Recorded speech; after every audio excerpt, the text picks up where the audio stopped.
Hello, everybody. Welcome back to the channel today. I appreciate you joining me. Today, we are going to dive into my complete guide on how to get promoted at your current company.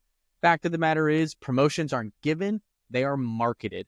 So you need to make your work visible, own the narrative around you, and build your strategic relationships with the key people in your company. And we're going to tell you exactly how to do that in its completion. With that, let's dive in. Okay, so the first thing that is going to go into the promotion, like I said, is they are marketed, they are not given. You really need to build your reputation around the work that you do and the impact you make. People who do things and perform tasks are replaceable. People who solve problems and drive revenue and make everybody's life easier, they get promoted and they get rewarded. So we're going to kind of lump this first category as building a strong reputation through visibility and influence. So what you need to do, first off, is make your wins known without bragging. So this is something that as you have impact, implement new dashboards or data analytics or design a new product, whatever it might be, whatever your role is, document the things that you do and their correlated impact. You can either go comprehensive and document your things daily for yourself, and that way you truly have a comprehensive list. Then as you discover the impact, you add the impacts in later, and then remove the things that don't have impact, because those are not what you're going to want to convey in the end. And then ultimately, you want to come up with a forum for sharing these things. And so I always like to tell people that you kind of have a couple different key and easy, simple ways to do this. So one is actually daily, at the end of every day. Whatever program you guys use, Slack, Teams, or email, put your daily wins in there. Hey, like just as an example, hey, finished optimizing the onboarding process. This reduced this training class time by 20%. And I'm also still working on the API issue that's been slowing down finance reporting, but I plan to have that done tomorrow, right? So it lets people know and gets visibility within your department what you're able to get done. It also sets the tone and a culture of other people doing the same. So you are likely to create that trend of doing that daily recap. Now, not everybody's work or line of work really has a lot of daily completion all of the time. So this is one that might depend on the role that you are in. And especially if you're much more maybe front lines, hands-on, or in a role where you're not really using Slack or Teams very much, maybe front lines manufacturing, or you're on the floor in retail or something like that, where it's much more difficult. There is no end of day recap, but if this is available to you and if it's applicable, at the end of every day, share what you got completed, what you're planning to work on the next day, and take it from there. And not just what you completed, but what the impact was or what the impact is, or even bring up, hey, I finally got the results in from the process I did last week. Here's the impact, and then here's what I'm working on next. So that's one that you can just use and strategically manipulate and massage to your role or your particular business and use case. So the other one is going to be your one-on-ones. So leveraging your one-on-ones as a place to share everything that you have documented with your boss, right? And the way that I typically advise to do this is to actually send an email to them ahead of time. So if your one-on-ones are weekly, monthly, bi-weekly, whatever the cadence is, document and then send that information before the one-on-one and a decent time before, not like 5 minutes, but ideally a few hours. If you're an early morning one-on-one, then do it the day before, but give your boss time to review those wins and bring up those discussions. And then what you can say is you can parlay that into saying, hey, did you see what I've been able to achieve over the last couple of weeks? What do you like on that list? What do you not like? What is your feedback? Do you think I should maybe shift priorities to something else? I see this initiative. Do you think that this is going to be a big win, right? This is where you can then parlay that into, here's what I've done and the wins that I've got. Do you like that? Do you like this format? You can also then massage the presentation to your boss's feedback, but then also parlay that into your next opportunities, showing that you are continuously being strategic and prioritizing and moving things forward. So tie this one to the cadence of your one-on-one and give ample time for review beforehand. And then the other one is if you get, praise from either internal employees or if you're very customer facing and you get that email where it's like, hey, just want to let you know what you changed in our settings and login style for your product, increased adoption by 20% across the organization, like whatever it was, it could be something customer facing, something internal. forward that to your boss, and don't just say, hey, thought this was cool, right? But hey, I thought you'd like to see the feedback, and you're glad to be making an impact. That's the key, is you're trying to say, hey, look at the feedback I'm getting, look at the results I'm delivering for you, but then also make it known, I love that I'm making an impact. I'm really happy that I'm driving results. This was incredibly rewarding for me to receive, right? Like letting them know that you are happy to be a part of the team and happy to be making that impact. So quick recap here on making your wins known without bragging. Document daily and share those results either at the end of the day through Slack, Teams, or email, or in aligned cadence with your one-on-one, sending a quick recap email beforehand, using that to then discuss and say, hey, do you like my presentation format? And here's what I've done. What's next? Here's what I'm thinking, and here's what I see. And then lastly, as you get the feedback internally or from customers, forward that along to your boss saying, hey, I really enjoyed this, receiving this email. I really, really like being a part of the team, and I'm glad to continue to be making impact. And just these constant little things will add up and keep you in front of them and really contribute to that, increasing your visibility and building that reputation. All right. So next kind of big category is going to be taking leadership actions. I guess the best way to word this would be before the title. So essentially do the work before the title. The last thing that companies want to do is give you a title, give you a promotion, give you a raise, give you these rewards without proof that you can do it. And it's very hard for a company to demote you or to have those conversations and those sorts of things. So they want to see you doing it beforehand. So this can come in a variety of ways, right? And a lot of times it's going to come from you volunteering. And if you volunteer enough, then it's going to happen.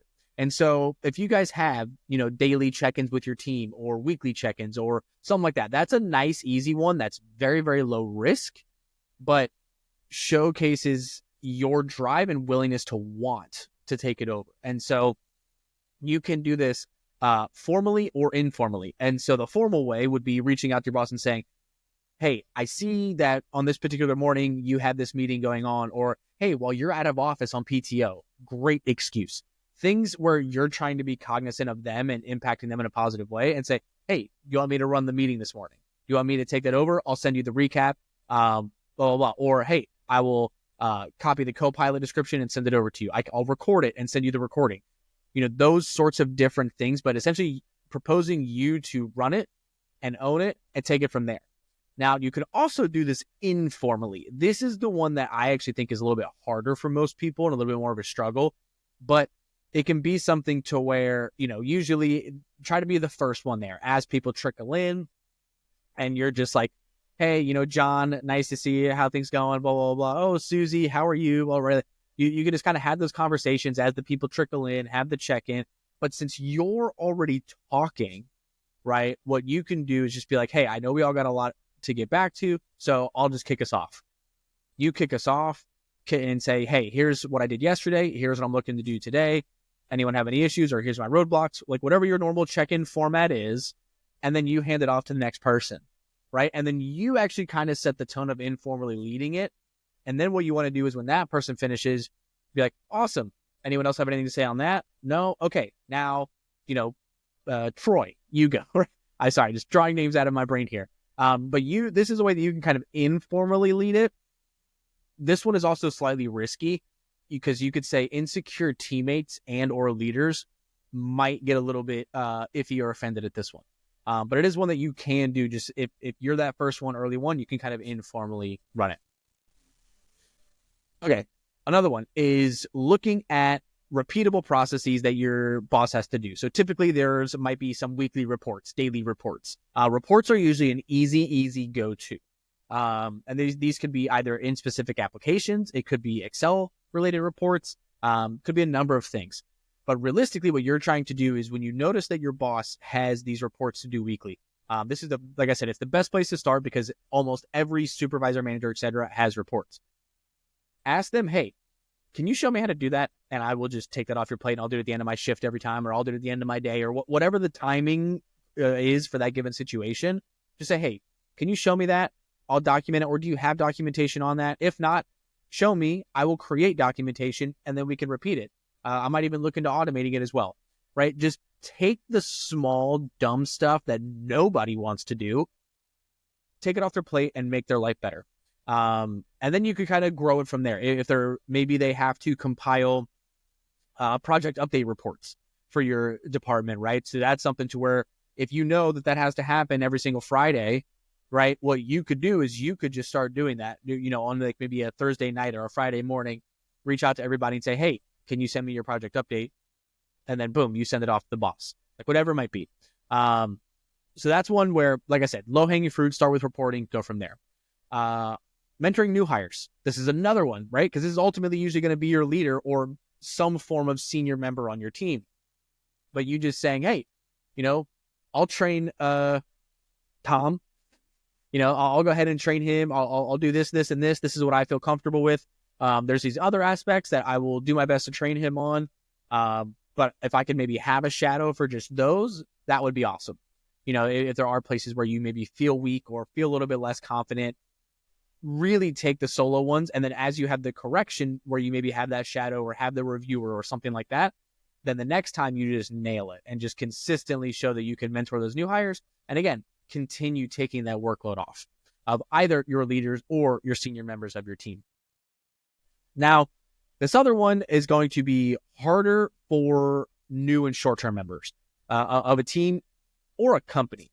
Because if you've been with a company a while, but maybe you're in a new team, so like you changed departments or you maybe shifted your career path, this one might be easier. But overall, what I'm going to say here is demonstrate your strategic thinking in pseudo-public forums, maybe not necessarily like your all-hands meetings, but like your department meetings, something like that, in really from a long-term impact. Hey, I see we have this initiative that is going to lead to this, X result. So we are going to release this new product that is an add-on to our existing finance product. But from a long-term perspective, is this what we're doing afterwards? Right? Like showcase the overall strategic thinking, or, hey, if we're adding this module, I know we have these other modules coming up. Is our infrastructure really built for a modular scenario? Or should we actually start discussing maybe re-architecting things to be more scalable in the direction that we're going? Really spark discussions about the long term and the future, not just the short term. And this is going to be one that will win over everybody, really, in the leadership chain, right? Because they don't want to be making decisions for today. They want to make them for tomorrow.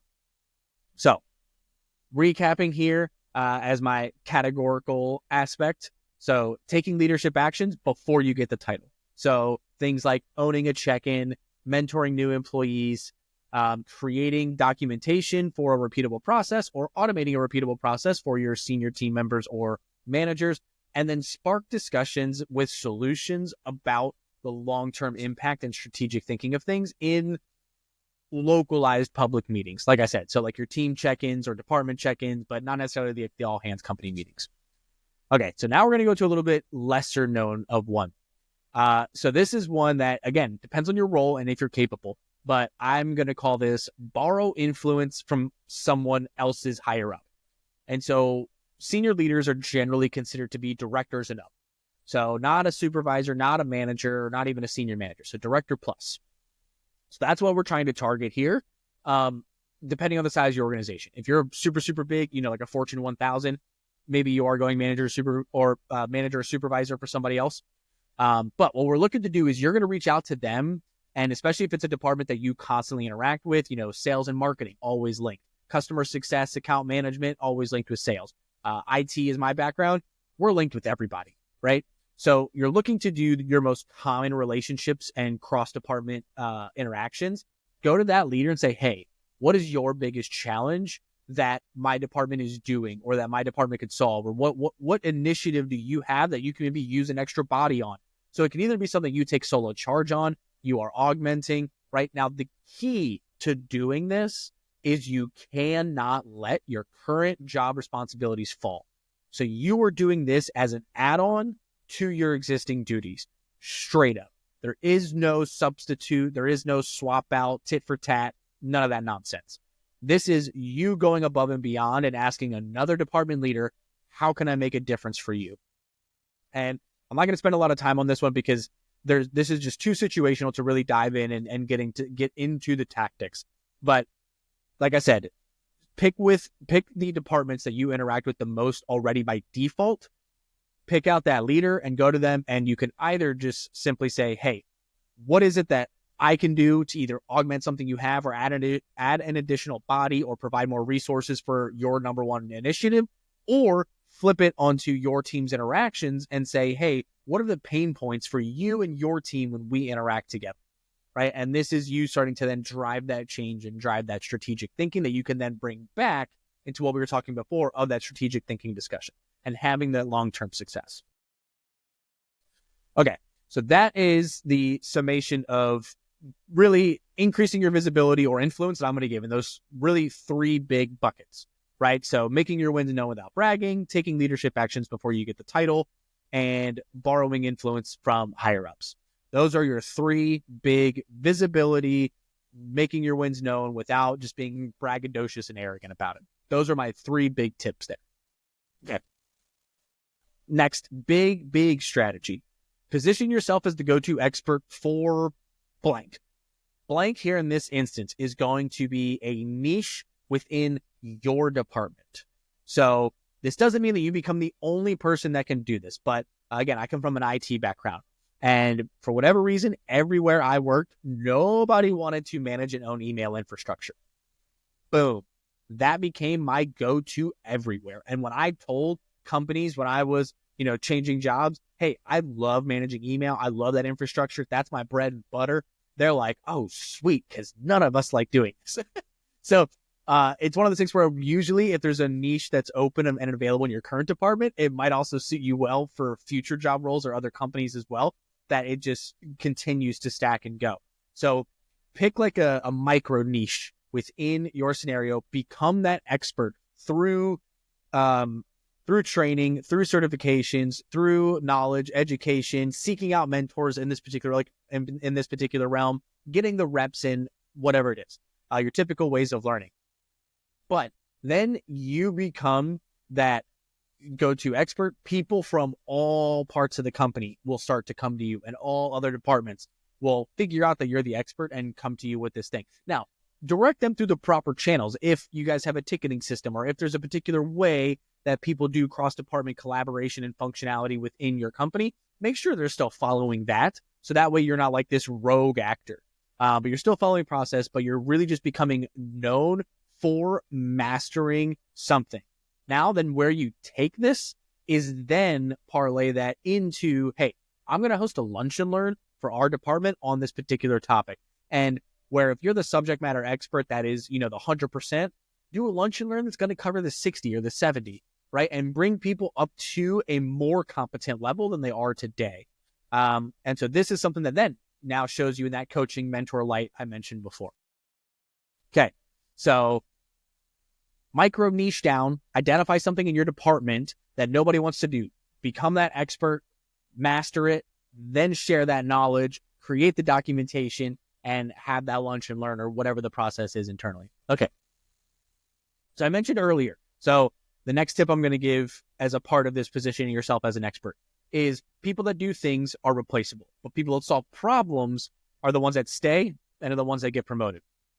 So think about this like a consultant, right? So you can either be an employee that's just sitting there like, okay, box check, box check, box check, box check, right? Or you could be a consultant, and you always want to be a consultant.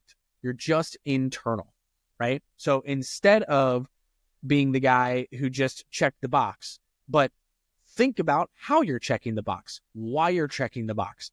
Am I checking the box the best way? Should I be using a number 2 pencil? Should I be using a Ticonderoga specifically? Should I be using a ballpoint pen in blue ink, right? Like the how, the why. Should I do it right-handed, left-handed, right? I know I'm going very, very unnecessarily deep with this analogy of am I checking the box correctly? But that's what you want to do, is you really want to think about the how and the why behind what you are being asked to do and truly solve the problem, seek out the problem and ask questions. And then this opens the doors for multiple things. One, you are actually making sure that you are solving the problem and the company sees that you are someone who is not just trying to check the box, but you're trying to do the right thing. But second, when you ask these questions and investigate the issue and investigate the how and the why, You now know what metrics to measure or to look at or to inquire about when you go to present. Like I mentioned before, here's what I've done and its impact. So if you're doing something that is supposed to be your manufacturing front lines, they want you to do a new process that is supposed to allow you to make 150 widgets a day as opposed to 100 widgets a day. Sweet. Did that happen? So now that you're done, right? Say it's done, it's implemented, we're all working this way.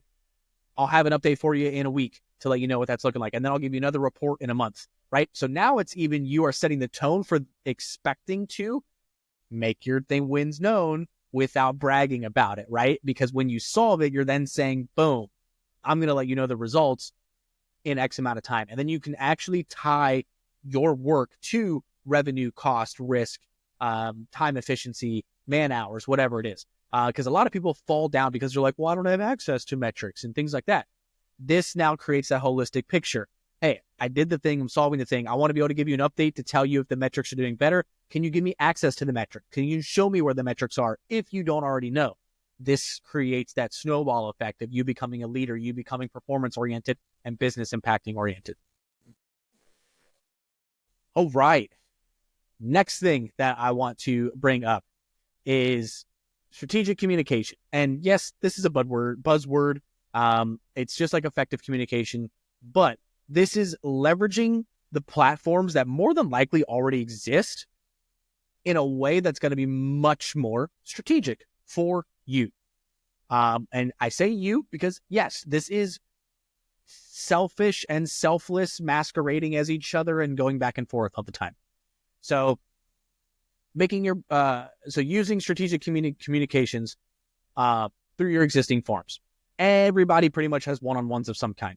So this is one that typically one-on-ones are going, hey, how's it going? Hey, did you get your work? Hey, do you have roadblocks?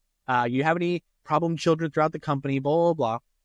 All of that is beautiful for one-on-one and creates a lot of different discussion points. But every now and again, maybe monthly, quarterly, somewhere in that time frame, just kick it off from the boss and say, hey, I know our typical discussion topics. I don't have anything of note. I would like to talk about where I want to go and how to get there. And this is what I want. This is where I am. Whether that's money, whether that's promotions, whether that's a title, maybe that's moving departments. Like, it doesn't matter what it is. You are saying, here's my defined vision. Here's where I'm at now. Here's where I see I'm ready. Here's where I see I'm not ready. From your perspective, what is going to make me undeniable for that promotion, right? I always like to say, you know that you are ready when it is unreasonable to be denied, right? And here's the thing, that might occur and you might not have the opportunity in your company. And that's okay. And then you have a crossroads of, do I go out or do I stay in and hope that it becomes available? But this will speak a lot when you come into that one-on-one and you just punch straight upwards and you're just like, hey, here's our typical discussion points. I want to move on to something more fruitful. Here's what I want to talk about. Again, my promotion, my money, whatever it is, here's where I'm at. Here's what I've identified. Here's my action plan. What do you want to add or subtract or to this or modify to this plan? Can we agree? Shake hands. Awesome. Beautiful. Let's go on our way. Okay. So second one is actually going to be kind of tying back to the early piece of sending a couple different emails, right? So there's a couple different ways to go about this. So the first one is reaching out to that other department I mentioned. So you could do it that way, or in general, reaching out to a leader. So this could be in your chain as well. And just saying, hey, what's your biggest challenge on X project or X initiative? So this is where it's a little bit different than the previous one. You already know what's happening and you're saying, what's the biggest issue here? What's the biggest roadblock? What's the biggest challenge? And then you're going to try to solve it. Second one is actually just knowledge sharing, right? So, hey, let's, I know for me, my last company, I sent out a couple different emails about how AI was affecting the software development team, or, how cloud technology was impacting cybersecurity, or these sorts of things, right? So sending out some like articles and links and knowledge sharing to other departments and how that might affect the overall operation, and maybe some things that your department is planning on doing or changing and how that might impact them, and some studies behind that. Huge win. And then the last one is making sure, and I know I'm saying this multiple times, but I feel that we need to be reminded more than we need to be taught. Send the emails with business impact results when you get them to the key players and the key stakeholders, right? So if you did go to that 150 widget solution from 100, right? And that was the actual impact. You were able to 50% your output. Send that email to the stakeholders. Hey, that new workflow that we did increased our production by 50%. Awesome. And then you can even say, here's how I see we can improve this further. What are your thoughts? Or I'm going to go ahead and do that. Or, hey, what's next? So on and so forth. So this is continuing to build that relationship with the decision makers by, like I said, asking for the insights and the challenges and how you can overcome them, and sharing relevant information and resources and articles, or as soon as you receive those impacts that you've done through the work you have, send those emails out to the necessary stakeholders as well. Okay, next one. This is a ballsy move. Full transparency. This is all out. But you can use all hands meetings as jumping off points if your senior leaders or leaders are not already answering these types of questions for you. So what you can do is, you're trying to make a much more higher impact, a higher level impact from a memory perspective on the people that you typically don't get the avenue to do so. So maybe every single day you interact with your supervisor, maybe a couple times a week you interact with your manager, once a month you interact with your director, but like you never interact with like your VPs or your senior directors or these sorts of things, right? This is where the all hands meetings become money, right?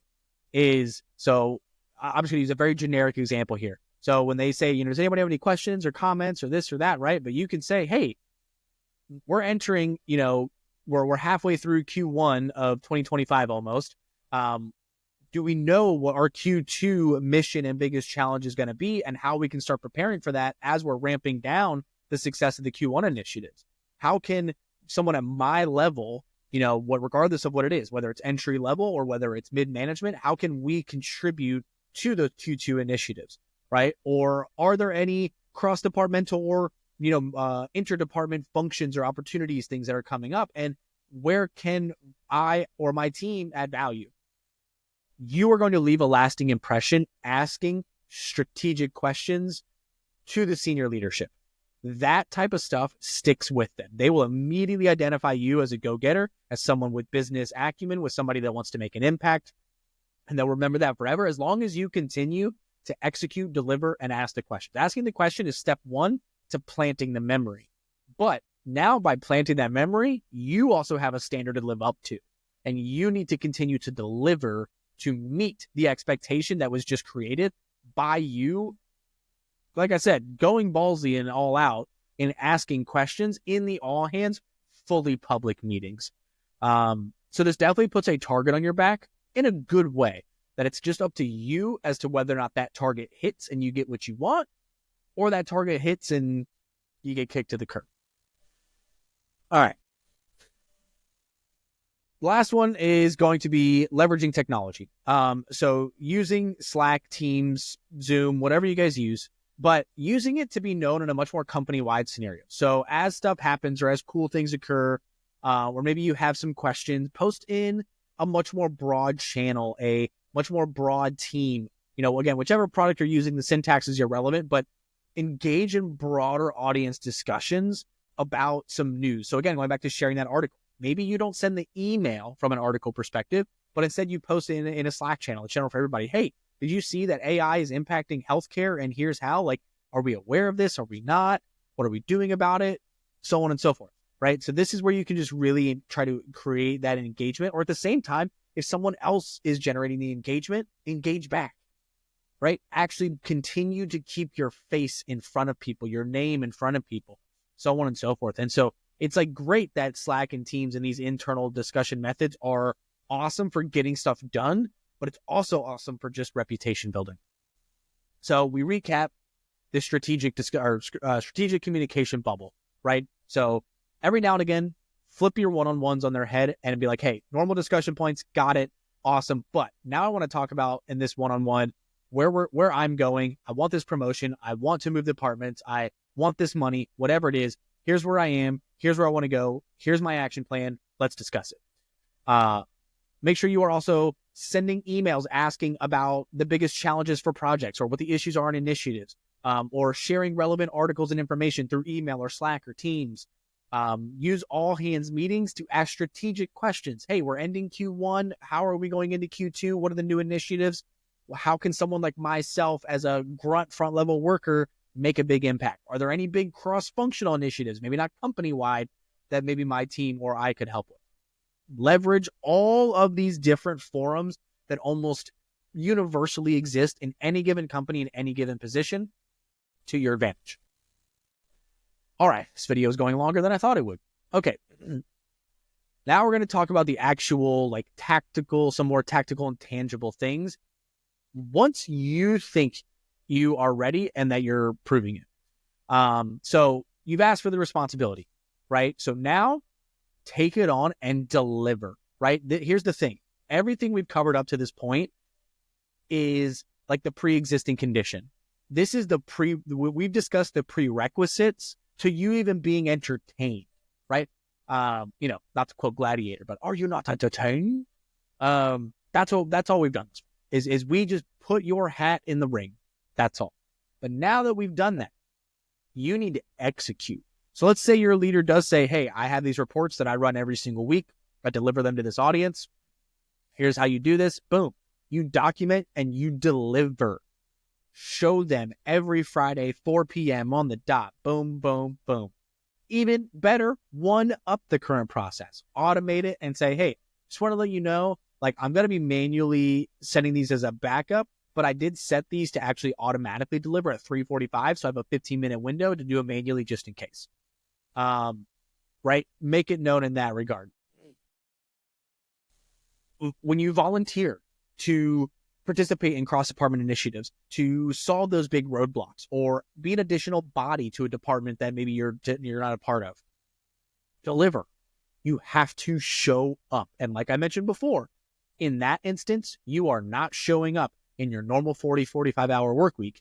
You are showing up in addition to everything you are doing because all of your current expectations cannot fall through at all. Okay? And ultimately, this is to culminate in showing that you can operate at whatever level you've defined that you are requesting to be.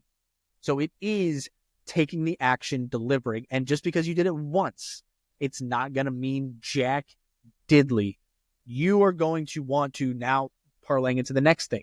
You are going to want to be able to fill a fairly dense one-page document with all of your impacts. So the way that I do it for good measure is imagine go into Microsoft Word, do a narrow margin document, and do a bullet point list from top to bottom. Break it out into 4 categories. Your current impact, the new responsibilities that you've taken on, the metrics that show your impact, and how the company benefits from your promotion. You will be shocked at the amount of bullets it takes to fill this up. And you should have a relatively even distribution, but in all reality, it should actually be a little more top heavy. So your biggest section should be your current impact tied with the metrics, right? These two are definitely going to be the bulk. The new responsibilities you've taken on should kind of be second to those. So those first 3 sections are going to be your biggest section. So I would say between your current impact and the responsibilities you've taken on, that should actually probably be 60 to 70% of that page of bullets. The metrics showing your contributions are probably going to be about another 20%. And then how the company is going to benefit for your promotion is about a 10%, because that's usually a much more clear message. So now that you've acted and delivered and you have the results, create that one pager. That's just putting it all on the table and saying, bruh, here's what I've done for you. Here's what I'm continuing to do. Here's the measurable impact. And you're stupid if you don't, right? I'm going to steal an Alex Hormozi sales tactic. Make your offer so good they feel dumb saying no. That's what we're doing here in that one-page document. So These are the actual tactics once you've made yourself known. Understand this does not happen overnight. Like I said, just go into Microsoft Word, do narrow margins, and just see how many bullets that takes. You'll be shocked at how many it is. Okay, continue to move on. Cementing your promotion through external credibility. Okay, so this is one where a lot of what we've talked about thus far is how to make you look good. Again, forwarding feedback to your manager about you seeking out the other opportunity from other leaders, you making it known your wins and your achievements. Okay, but now here's the thing, right? Is as you go up the leadership chain, what you realize is the higher up the leadership you go, the more you win by everyone else winning. So this is a key thing to understand early on, is external credibility is actually, I'm going to say, equally or greater important, or of greater importance than the internal meaning you, credibility and accountability for your success. So this is where your goal is to actually make everyone else look good, right? So again, I mentioned I come from an IT background, right? So I had my email expertise. So let's say that I was busy, someone came to me and I pawned it off to John. And John, and you know, behind the scenes, John and I are having some discussions. I'm kind of sending him some pings back and forth as he's resolving the problem, giving him some troubleshooting steps, whatever it might be. And he takes care of it. Make sure you don't say that you did that behind the scenes, right? Whenever that person like resolves that issue, nice job, John. Like that's the public message, not about you at all. That person knows, and that person will uplift you and now speak highly about you. They saw you be selfless and go, I'm going to put my team and the company above me. I'm now going to do the same.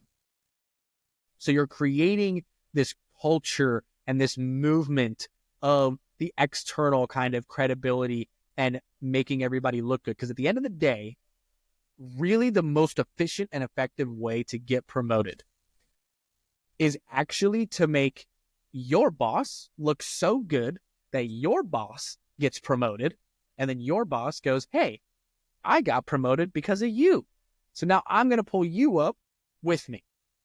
Right? And this creates that vicious cycle. And then you know, because you've kind of been a soft leader behind the scenes doing your thing, and you're like, hey, I got to where I am because Susie was freaking sweet. So now I'm going to pull Susie, right? It just creates this giant pull chain of every step of the way, everybody knowing who their key player or players were.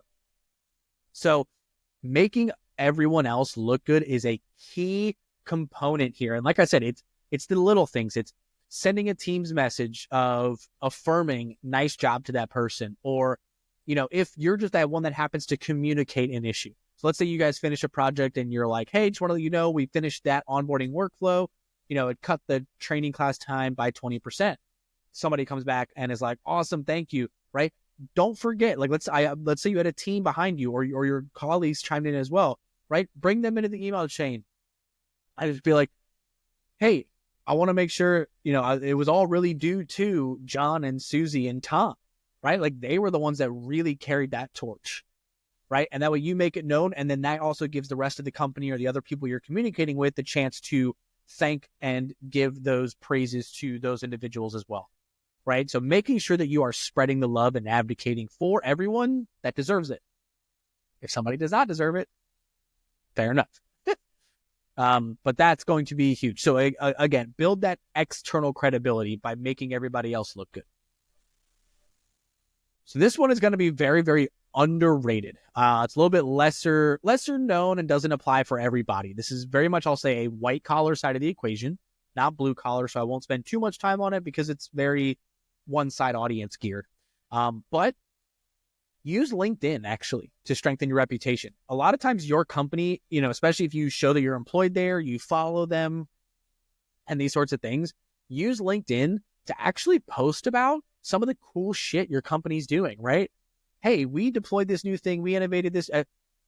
Also, asterisk, before I even go far, make sure there's no like NDAs or intellectual property or like privacy issues, things like that, right?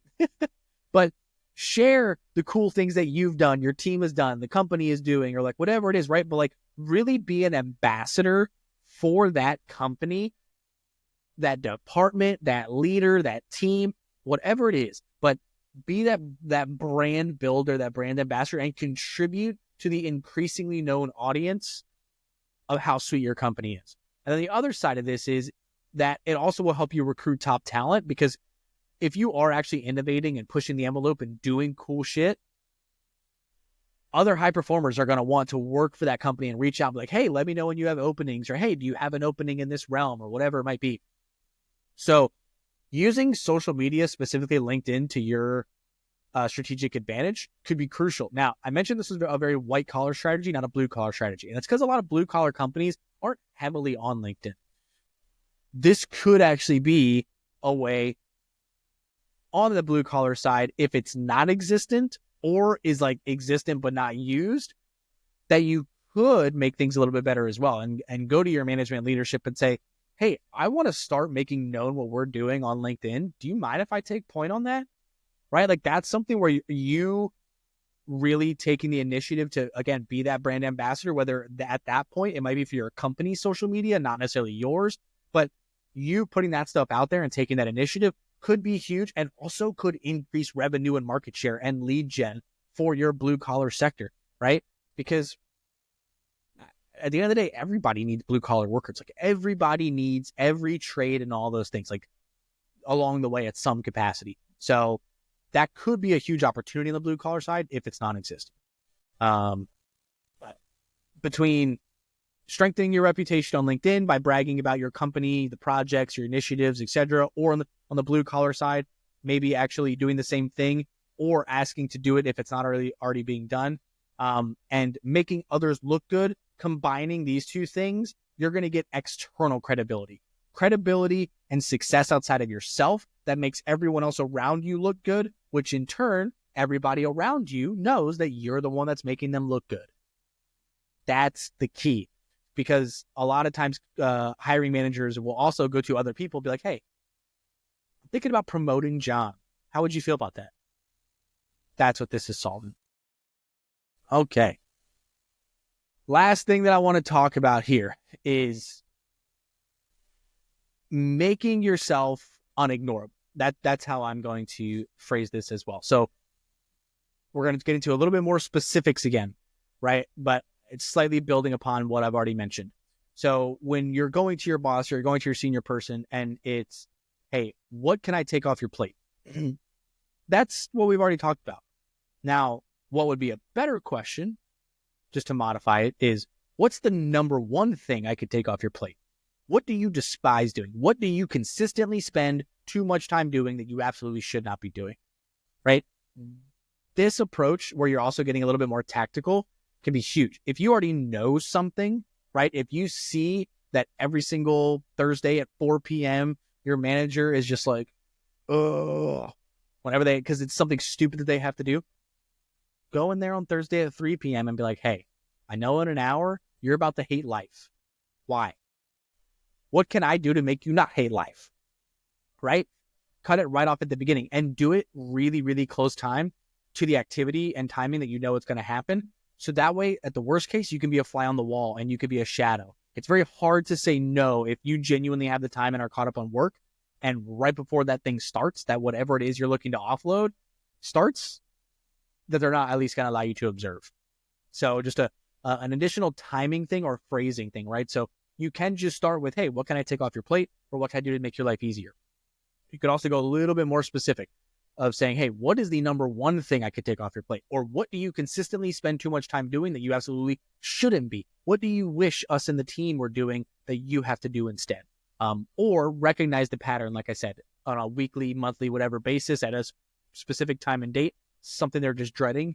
Right before you know that dread's about to hit, say, hey, can I observe this and take it off your plate? All right. Another one is going to be when you are calling meetings or leading meetings, right? Make sure you have an agenda. Have preparation for both everybody else, but also for yourself, right? And I did a whole video on this before.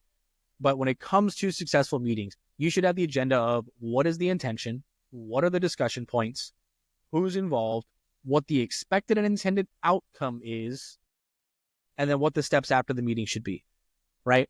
And having this ahead of time, and then also when you have this, like the agenda is one thing, but whatever your contribution to that agenda is going to be, have that already lined out as well, right? So there's a lot less thinking involved, there's a lot less thinking involved and a lot less ad hoc, and you are really positioning yourself as someone who is trying to be efficient, effective, and strategic, even in the small things such as meetings.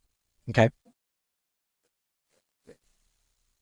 Last one is, a lot of times you may not be able to join meetings directly that are above your pay grade. Okay. But this is actually a great little opportunity that what you can do is you could ask to join them as a shadow. Hey, can I be in the room while you have this meeting? Right? Hey, I know you're about to have your executive leadership call, or I know you're about to meet with our top client, or whatever that key high level meeting is. Just be like, hey, can I be a shadow? Can I just sit across the desk from you? Like, I won't be on camera. I won't make a sound. I just want to listen and see what you guys talk about and how this goes and how I can begin to think and contribute more like you guys in X role. Again, whether that's managers, directors, executives, it doesn't matter where it is on the chain that you're shooting for, but ask to be a part of those discussions simply as a shadow and fly on the wall, right? Okay. So the diving a little bit deeper on tactics here, right, is go beyond what can I take off your plate when asking your boss, but what is the most impactful thing I could take off your plate? What are the things that you're spending the most amount of time that you shouldn't be? I noticed Thursday at 4 p.m. that you are just miserable every single day, every single week. Go in at 3:30. Hey, I know you're about to be miserable for a second. Can I take that off your plate? Can you show me? I do this. I do that. Prepare for meetings, guide meetings, have an agenda, have it lined out, be strategic to make sure that when you bring people together, it is consistently effective and delivering. And then lastly, ask your leader, executives, however far and comfortable you're willing and able to go. Hey, I know I necessarily can't join these meetings, but can I just sit across your desk and listen? I want to really begin to think like an executive or a manager or a director or whatever the role is of the people that are gathering. I want to begin to think like that and see how I could mold and grow and contribute to that. Can I just be a fly on the wall and a shadow? All right. So let's see if we can sum this up in a very concise way here. So really, how do you get promoted? Promotions are marketed. They are not given. So how do we do this? You make your wins known without bragging. You take leadership actions before getting the title. You borrow influence from higher ups. You become indispensable and micro-niched. You solve problems. You don't just check boxes. You lead with authority. You leverage your strategic communication forums like one-on-ones, all hands, and your communication tools to create your visibility and talk about the future and the long term and moving up. And then take the tactical steps after you have been given the opportunities. Again, everything before tactics is just putting your hat in the ring and making it known you want it. Now that you're asking, you have to deliver. End of story, plain and simple. Then we're going to build external accountability and credibility. So make everybody else look good. Make it known to the world through LinkedIn, what your company is doing, your departments are doing, and those sorts of things. Gain and garner that external recognition, not just the internal. And then consistently do it. That's how you get promoted. Plain and simple, end of story. If you like this video, hit the like button, subscribe to the channel, hit the notification bell. If you have any comments, questions, things that you want to add or subtract, please feel free to leave a comment. I will respond to every comment every time. No questions, end of story. If you have feedback on my content or you want to hear me talk about something, leave that in a comment down below as well. And I will absolutely entertain making that a future video or future piece of content. Check me out on other social media. I'm officially on Instagram, Facebook, LinkedIn, and X as well. And we are also doing live weekly webinars Friday at 4 p.m. Eastern. Look forward to seeing you there. Till next time.